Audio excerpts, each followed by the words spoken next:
لکھی جاتی ہیں۔ امیر المومنین، میں پھر تکرار کر رہا ہوں، کئی مقامات پر اس طرح سے وصیت کی کہ وہ پیغام منتقل ہو جائے۔ کبھی اپنے بیٹے کو مخاطب کرتے ہیں اور اس کے ذریعے ماننے والوں تک پیغام پہنچایا جاتا ہے۔ ضربت لگنے کے بعد کم سے کم 2 وصیت نامے ہمیں ملتے ہیں، اور دونوں وصیت نامے بحر الانوار کے اندر موجود ہیں، اور اس کا اصل سورس تو دوسری کتابیں ہیں، مگر علامہ مجلسی نے ان وصیت ناموں کو لکھا ہے۔ نہج البلاغہ میں خود 1 سے زائد وصیت نامے موجود ہیں، مگر ضربت لگنے کے بعد آپ سوچ سکتے ہیں کہ جب مولا کسی بات کو بطور وصیت پیش کر رہے ہیں تو وہ کتنی اہم ہوگی۔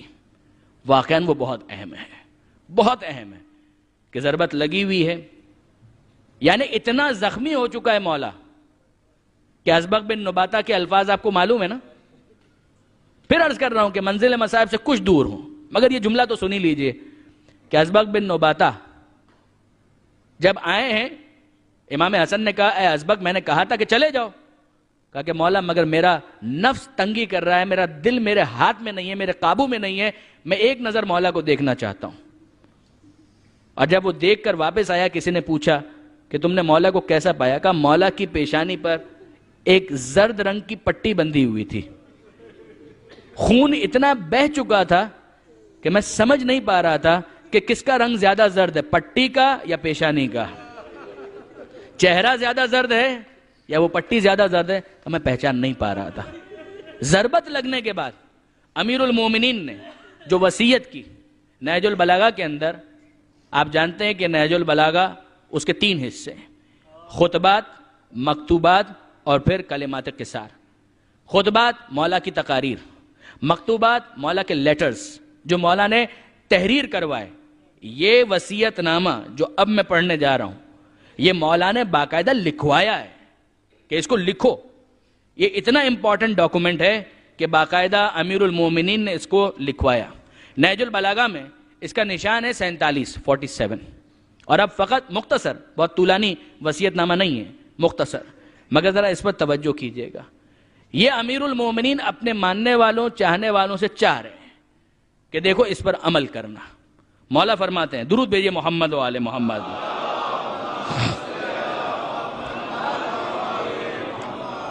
آغاز امام حسن اور امام حسین سے کیا، اور تعلیم مسئلہ کا انداز ہے جس طرح سے بسم اللہ الرحمن الرحیم میں تھا کہ جب ہم کہتے ہیں میں شروع کرتا ہوں اللہ کے نام سے، کلام تو خدا کا ہے، خدا نے سکھایا کہ اس طرح سے پڑھو کہ میں شروع کرتا ہوں اللہ کے نام سے جو رحمان ہے، رحیم ہے۔ اسی طرح سے خطاب بظاہر امام حسن اور امام حسین کو ہے، مگر اس کے ذریعے سے میسج تمام ماننے والوں کو دیا جا رہا ہے۔ لکھا یہی ہے، وَمِن وَصِيَّةٍ لَهُ، مولا کی وصیت میں سے، للحسن والحسین، خطاب کیا حسن اور حسین کو، علیہم السلام، ان دونوں پر سلام، لما ضربہ ابن ملجم لعنہ اللہ، اس کے بعد کہ جب ابن ملجم کی ضربت لگ چکی تھی، اللہ کی لعنت ہو ابن ملجم کے اوپر۔ اوصیکما، علی کہہ رہے ہیں، اوصیکما بتقوی اللہ، میں تمہیں وصیت کرتا ہوں اللہ کا تقوی اختیار کرو۔ اللہ کا تقوی، تقوی کیا ہے؟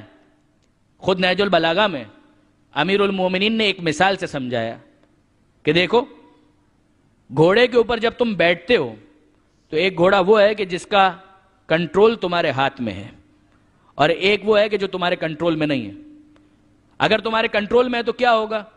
تم بھگانا چاہو گے وہ بھاگے گا، تم روکنا چاہو گے وہ رکے گا، تم دائیں لے جانا چاہو وہ جائے گا، تم بائیں لے جانا چاہو وہ جائے گا۔ یہ ہے تقوی، کہ اپنے نفس کے گھوڑے کو اس طرح سے قابو میں لے کر آؤ کہ تمہارے خلاف سرکشی نہ کر سکے، تمہاری مرضی کے مطابق چلے۔ پھر یہ جملہ، اس کا کوئی مطلب نہیں ہے کہ میں تو فجر کی نماز پڑھنا چاہتا ہوں مگر آنکھ نہیں کھلتی، اس کا مطلب گھوڑا کنٹرول میں نہیں ہے، اس کا مطلب گھوڑا سرکشی کر رہا ہے۔ کوئی کہے کہ میں تو روزہ رکھنا چاہتا ہوں، نارمل آدمی ہوں، کوئی بیماری والا معاملہ نہیں ہے، مگر بھوک برداشت نہیں ہوتی، اس کا مطلب یہ ہے کہ نفس کا گھوڑا کنٹرول میں نہیں ہے، کنٹرول میں نہیں ہے۔ کہ میں اپنے آپ کو کرنا چاہتا ہوں مگر نہیں ہوتا، اس کا مطلب تقوی نہیں ہے۔ مولا فرماتے ہیں، اوصیکما بتقوی اللہ، میں تمہیں وصیت کرتا ہوں، میری پہلی وصیت، تقوی اختیار کرو، اللہ کا تقوی۔ وَأَن لَا تَبْغِيَ الدُّنْيَا وَإِن بَغَتْكُمَا، اور دیکھو میری وصیت یہ ہے کہ دنیا سے دل مت لگانا، چاہے دنیا تمہاری طرف مائل بھی ہو جائے. رہو دنیا میں، رہنا ہے، کھاؤ پیو ٹھیک ہے، دنیا کے ساتھ دل مت لگانا. کبھی یہ مت سمجھ لینا کہ تمہیں دنیا میں ہمیشہ رہنا ہے، ایسا نہیں ہو سکے گا. دنیا میں جو کچھ تم نے کمایا، یہ بھی مولا ہی کی تعبیر ہے، اگر وہ سب کچھ تمہارے لیے باقی رہ بھی گیا تو تم اس کے لیے باقی نہیں رہو گے. یہ نہج البلاغہ پڑھنے والی کتاب ہے، درس کے طور پر پڑھنے والی کتاب ہے. واقعاً اس کا مطالعہ میرے نوجوان دوست اگر ہو سکیں تو روزانہ آدھا گھنٹہ نکالیں نہج البلاغہ کا مطالعہ کرنے کے لیے، اور سنیں اور دیکھیں کہ مولا کائنات پیغام کیا دینا چاہتے ہیں. مولا فرماتے ہیں دیکھو دل مت لگاؤ، رہو دنیا میں، رہنا ہے، اسی میں سب کچھ کمانا ہے، آخرت کے لیے بھی یہیں سے کماؤ گے. دنیا سے دل مت لگاؤ، اگرچہ دنیا ایسا محسوس بھی ہو کہ تمہاری طرف مائل ہو رہی ہے، دل مت لگاؤ. وَلَا تَأْسَفَ عَلَى شَيْءٍ مِّنْهَا زُوِيَ عَنْكُمَا، اور اگر کوئی چیز تمہاری دنیا میں کھو جائے، بہت زیادہ پریشان ہونے کی ضرورت بھی نہیں ہے. کھو گئی، ڈھونڈو، مل گئی ٹھیک ہے، نہیں ملی کوئی بات نہیں. دنیا میں معاملہ یہی ہے. دیکھیے یہ بھی معصومین کی تعبیر ہے. دنیا تو خطرات کی زد میں ہے. جوانی ہے تو بڑھاپے کا خطرہ، صحت ہے تو بیماری کا خطرہ، زندگی ہے تو موت کا خطرہ، اگر دولت ہے تو غربت کا خطرہ. تلک الایام نداولها بین الناس، پروردگار پہلے ہی اعلان کر چکا ہے، یہ تو دن ہے، ہم پلٹاتے رہتے ہیں، کبھی کے دن بڑے کبھی کی راتیں، تو آئے گا جائے گا سب ہوگا. یہ بھی نہیں کہا جا رہا کہ اپنے پیر پر کلہاڑی مارو، اپنی چیزوں کو ضائع کر دو، اسراف فضول خرچی، یہ بھی نہیں ہے. مگر فرض کرو کچھ لوز ہو گیا، ہوتا ہے، چلتا ہے، ٹھیک ہے، دنیا اسی کا نام ہے. مولا فرماتے ہیں لا تاسفا، بہت زیادہ افسوس کی ضرورت نہیں ہے. علی شیء منھا زوی عنکما، اور دیکھو وقول بالحق، بات کہو تو حق کہو. وعمل للآخرہ، اور عمل کرو تو آخرت کے لیے کرو. وَكُونَ لِلظَّالِمِ خَصْمًا، اور دیکھو تم علی کے ماننے والے ہو، ظالم کے دشمن رہنا، مظلوم کے دوست رہنا. کُونَ لِلظَّالِمِ خَصْمًا وَلِلْمَظْلُومِ عَوْنًا. پھر فرماتے ہیں اوصیکما، میں تمہیں وصیت کرتا ہوں، وَجَمِيعَ وَلَدِي، اپنی ساری اولاد کو وصیت کرتا ہوں، وَأَهْلِي، اپنے اہل و عیال کو وصیت کرتا ہوں، وَمَنْ بَلَغَهُ کتابی، اور جس تک میرا یہ مکتوب پہنچے اس کو میں وصیت کرتا ہوں، ہم سب کو، آپ کو. بتقوی اللہ، پھر سے ایک مرتبہ اللہ کے تقوی کی وصیت کرتا ہوں. ونظم امرکم، اور وصیت کرتا ہوں کہ اپنے امور کو منظم کرو. علی کا ماننے والا ان آرگنائز نہیں ہوتا ہے، علی کا ماننے والا ڈسپلنڈ ہوتا ہے. علی کا ماننے والا اس طرح سے نہیں ہوتا ہے کہ اس کی چیزوں میں کوئی ربط ہی نہ پایا جائے، نہ، علی کا ماننے والا منظم ہوگا. کب اٹھنا ہے، کب جاگنا ہے، کب سونا ہے، کب جانا ہے، کب ادھر جانا ہے، کب ادھر جانا ہے، کس طرح سے بیٹھنا ہے، لباس کس طرح سے ہونا چاہیے، اوقات کار کیا ہونے چاہیے، مطالعہ کس طرح سے کرنا چاہیے، خرچ کس طرح سے کرنا چاہیے، کا ساری چیزوں کے اندر جو علی کا ماننے والا ہے وہ علی کی وصیت کو یاد رکھے.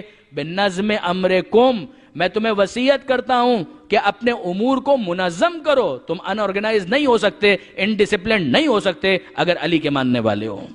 مولا فرماتے ہیں نظم امرکم، اور اگلی وصیت وصلاح ذات بینکم، میں تمہیں وصیت کرتا ہوں کہ اگر آپس میں جھگڑا ہو جائے اصلاح کر کے اس جھگڑے کو ختم کرو. علی کے ماننے والے آپس میں بہت زیادہ روٹھ بھی نہیں سکتے، بہت زیادہ ناراض نہیں ہو سکتے. یہ کون سا طریقہ ہے علی کے ماننے والوں کا کہ ماں اولاد سے بات نہ کرے، بھائی بھائی سے گفتگو کرنے کے لیے تیار نہ ہو، دوست آپس میں گفتگو نہ کرے. سب سے بڑا رشتہ ولایت کا رشتہ ہے، سب سے بڑا رشتہ ولایت کا رشتہ ہے. خود پیغمبر نے کہا ہے انا وعلی ابوا ہذہ الامہ، میں اور علی اس امت کے باپ ہیں. جو علی اور علی کے ساتھ علی کے بھائی محمد مصطفیٰ کو اپنا باپ سمجھتا ہے تو اس کا مطلب یہ ہے کہ ساری امت کو ایک اولاد کی طرح ہونا چاہیے. پھر اس کے بعد کیسے ممکن ہے کہ ناراضگیاں بہت زیادہ چل سکے. سنیے مولا کیا کہہ رہے ہیں. مولا فرماتے ہیں وصلاح ذات بینکم، میں وصیت کرتا ہوں آپس کے جھگڑوں کو ختم کرو، آپس کے جھگڑوں کو نپٹاؤ. پھر فرماتے ہیں فإنی سمعت جدکما، اے بیٹا حسن، اے بیٹا حسین، میں نے تمہارے جد محمد مصطفیٰ صلی اللہ علیہ وآلہ وسلم سے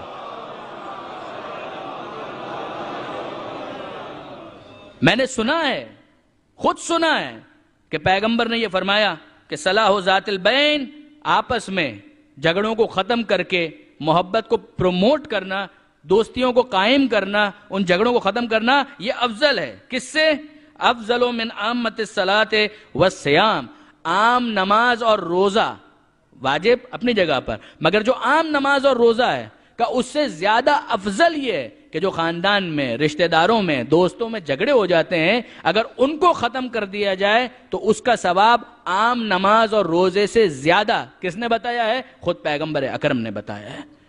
عجیب ہے، ہم کیسے ان چیزوں کو اگنور کر سکتے ہیں؟ برادران عزیز، علی کی وصیت ہے، مولا فرماتے ہیں اللہ اللہ۔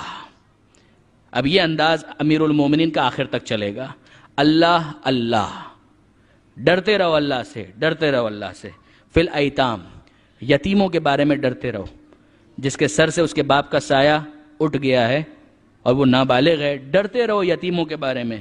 فلا تغبوا افواہہم، خبردار ایسا نہ ہو کہ وہ فاقوں کا سامنا کرنے لگیں۔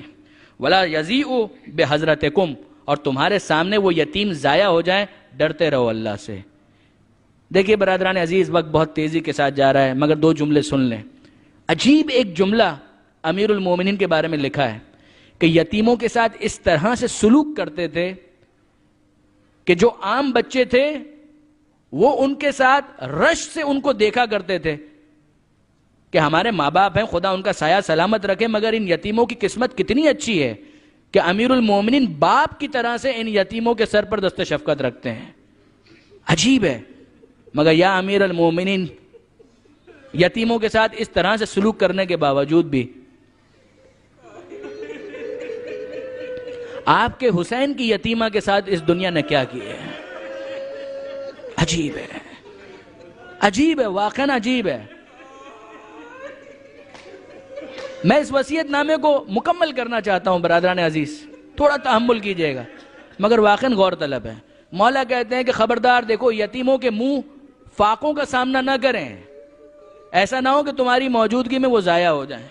پھر فرماتے ہیں واللہ واللہ فی جیرانکم، میں تمہیں پڑوسیوں کے بارے میں وصیت کرتا ہوں، فإنہم وصیت نبیکم، اور دیکھو یہ پڑوس یہ بھی تمہارے نبی کی وصیتوں میں سے ہے۔ ما زال یوصی بہم، اتنا تاکید کرتے تھے اللہ کے رسول، حتی ظننا، کہ ہمیں تو یہ گمان ہونے لگا انہ سیورثہم، کہ وہ انہیں وراثت کے اندر بھی حصہ دلوائیں گے، کہ جو پڑوسی ہے اس کا میراث میں بھی حصہ ہوتا ہے۔ ایسا نہیں کہا، مگر گمان یہ ہونے لگا۔ واللہ واللہ فی القرآن، اللہ اللہ فی القرآن، دیکھو اللہ سے ڈرتے رہنا، اللہ سے ڈرتے رہنا قرآن کے بارے میں۔ لا یسبقکم بالعمل بہ غیرکم، ایسا نہ ہو کہ اس قرآن پر عمل کرنے میں جو تمہارا دشمن ہے وہ تم پر سبقت لے جائے۔ اللہ اللہ فی الصلاۃ، ڈرتے رہو اللہ سے، ڈرتے رہو اللہ سے نماز کے بارے میں۔ فإنہا عمود دینکم، اس لیے کہ یہ دین کا ستون ہے۔ اللہ اللہ فی بیت ربکم، خانہ کعبہ کے بارے میں، اپنے رب کے گھر کے بارے میں اللہ سے ڈرتے رہنا۔ لا تخلوہ ما بقیتم، جب تک ہو خبردار اسے خالی مت چھوڑ دینا۔ فإنہ ان ترکا لم تناظروا، اگر اسے چھوڑ دیا اور حج پر نہ گئے تو یاد رکھنا تمہارا نشان بھی اس دنیا میں باقی نہیں بچے گا، وہ تمہاری پہچان ہے۔ پھر فرماتے ہیں اللہ اللہ فی الجہاد، ڈرتے رہو اللہ سے، ڈرتے رہو اللہ سے جہاد کے بارے میں۔ بے اموالکم و انفسکم و السنتکم، جان سے، مال سے، زبان سے جہاد کرو، فی سبیل اللہ، اور اللہ کی راہ میں یہ کام انجام دو۔ وعلیکم بالتواصل والتبازل، دیکھو ایک دوسرے سے تعلق باقی رکھو، ایک دوسرے کے ساتھ تعلق اس طرح سے باقی رکھو کہ ایک دوسرے کو ہدیہ تحفے یہ دیتے رہو۔ وإیاکم والتدابر والتقاطع، خبردار ایک دوسرے سے منہ مت پھیر لینا، ایک دوسرے سے قطع تعلق مت کر لینا۔ لا تترک الامر بالمعروف والنہی عن المنکر، اور دیکھو امر بالمعروف اور نہی عن المنکر کو ترک مت کر دینا۔ جو نیکی کی باتیں ہیں ان کو پروموٹ کرو، جو برائی کی باتیں ہیں ان کے آگے سد راہ ہو جاؤ، یہ کام کرو۔ فیولی علیکم شرارکم، اور اگر تم نے ایسا نہیں کیا، امر بالمعروف اور نہی عن المنکر کو تم نے ترک کر دیا، تو ہوگا کیا؟ جو تمہارے شریر، شر پھیلانے والے افراد ہیں انہی کو تمہارا حاکم بنا دیا جائے گا. ثم تدعون فلا یستجاب لکم، اور اس کے بعد تم اللہ سے دعا بھی مانگو گے تو تمہاری دعائیں قبول نہیں ہوں گی. پھر اس کے بعد فرماتے ہیں، یہ عجیب ظرف ہے علی ابن ابی طالب کا جو اب جملے آ رہے ہیں. مولا فرماتے ہیں یا بنی عبد المطلب، یا بنی عبد المطلب، اے عبد المطلب کی اولادوں، اے میرے خاندان والوں، اے میرے رشتہ داروں، لا الفینکم تخوضون دماء المسلمین خوضا، میں نہ دیکھوں کہ تم عام مسلمانوں کا خون بہاتے پھر رہے ہو. تقولون، یہ کہہ کر کہ قتل امیر المومنین، کہ علی کو مار دیا گیا، علی کو قتل کر دیا گیا، یہ کہہ کر تم کسی بے گناہ کا خون بہاؤ، مجھے یہ قبول نہیں ہے، مجھے یہ برداشت نہیں. یہ کس نفس کی قیمت کی بات ہو رہی ہے جس کے عوض اللہ نے اپنی مرضی فروغ کی ہے؟ کوئی مقابلہ ہے ابن ملجم کے نجس خون کا علی مرتضیٰ کے پاک خون کے ساتھ؟ کوئی مقابلہ نہیں ہے. مگر یہ علی کا ظرف ہے کہ امیر المومنین فرماتے ہیں کہ میرے بدلے اگر قتل کیا جائے گا تو صرف ابن ملجم کو قتل کیا جائے گا. الا لا تقتلن بی الا قاتلی، سوائے میرے قاتل کے کسی اور کو قتل نہ کیا جائے. انظروا، دیکھو، اذا انا مت من ضربت هذه، اگر اس ضربت کے نتیجے میں میں اس دنیا سے چلا جاؤں، فضربوه ضربتا بضربت، تو ابن ملجم کو بس ایک ضربت مارنا، بس ایک ضربت مارنا. ولا تمثلوا بالرجل، اور دیکھو اس کے ہاتھ پیر مت کاٹنا. فانی سمعت رسول اللہ، اس لیے کہ میں نے اللہ کے رسول سے سنا ہے. یہ امانت دار ولی ہے، یہ امانت دار وصی ہے. فانی سمعت رسول اللہ، اس لیے کہ میں نے تو اللہ کے رسول سے سنا ہے. ایاکم والمسلہ، کہ خبردار مسلہ مت کرنا، کسی بھی جاندار کے ہاتھ پیر مت کاٹنا. ولو بالکلب العقور، چاہے وہ کاٹنے والا کتا ہی کیوں نہ ہو، اس کا بھی مسلہ مت کرنا. ابن ملجم جیسا بھی ہے مگر انسان ہے نا، ٹھیک ہے ضربت لگانا مگر اس کے ہاتھ پیر قطع مت کرنا. اے علی، یہ آپ کا ظرف ہے. یتیموں کے بارے میں آپ وصیت کرتے ہیں، یہ آپ کا ظرف ہے. مولا، یہ آپ وصیت کرتے ہیں ابن ملجم کے بارے میں کہ اس کے ہاتھ نہ کاٹے جائیں، یہ آپ کا ظرف ہے. کربلا میں آپ کے یتیموں کو تماچے بھی مارے گئے، کربلا میں آپ کے عباس کے بازو بھی کاٹے گئے، کربلا میں آپ کے حسین کے جنازے پر گھوڑے بھی دوڑائے گئے. اور وصیت پیش کر رہے ہیں تو وہ کتنی اہم ہوگی؟ واقعاً وہ بہت اہم ہے، بہت اہم ہے کہ ضربت لگی ہوئی ہے، یعنی اتنا زخمی ہو چکا ہے مولا کہ ازبق بن نباتہ کے الفاظ آپ کو معلوم ہے نا. پھر عرض کر رہا ہوں کہ منزل مصائب سے کچھ دور ہوں، مگر یہ جملہ تو سنی لیجئے. ملتے ہیں اور دونوں وصیت نامے بحر الانوار کے اندر موجود ہیں، اور اس کا اصل سورس تو دوسری کتابیں ہیں، مگر علامہ مجلسی نے ان وصیت ناموں کو لکھا ہے. نہج البلاغہ میں خود 1 سے زائد وصیت نامے موجود ہیں. مگر ضربت لگنے کے بعد آپ سوچ سکتے ہیں کہ جب مولا کسی بات کو بد پیشانی پر ایک زرد رنگ کی پٹی بندھی ہوئی تھی، خون اتنا بہہ چکا تھا کہ میں سمجھ نہیں پا رہا تھا کہ کس کا رنگ زیادہ زرد ہے، پٹی کا یا پیشانی کا. چہرہ زیادہ زرد ہے یا وہ پٹی زیادہ زرد ہے، تو میں پہچان نہیں پا رہا تھا.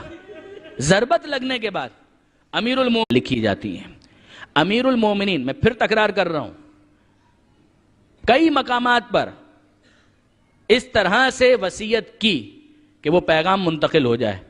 کبھی اپنے بیٹے کو مخاطب کرتے ہیں اور اس کے ذریعے ماننے والوں تک پیغام پہنچایا جاتا ہے. ضربت لگنے کے بعد کم سے کم 2 وصیت نامے ہمیں کہ ازبق بن نباتہ جب آئے ہیں، امام حسن نے کہا اے ازبق، میں نے کہا تھا کہ چلے جاؤ. کہا کہ مولا مگر میرا نفس تنگی کر رہا ہے، میرا دل میرے ہاتھ میں نہیں ہے، میرے قابو میں نہیں ہے، میں ایک نظر مولا کو دیکھنا چاہتا ہوں. اور جب وہ دیکھ کر واپس آیا، کسی نے پوچھا کہ تم نے مولا کو کیسا پایا؟ کہا مولا کی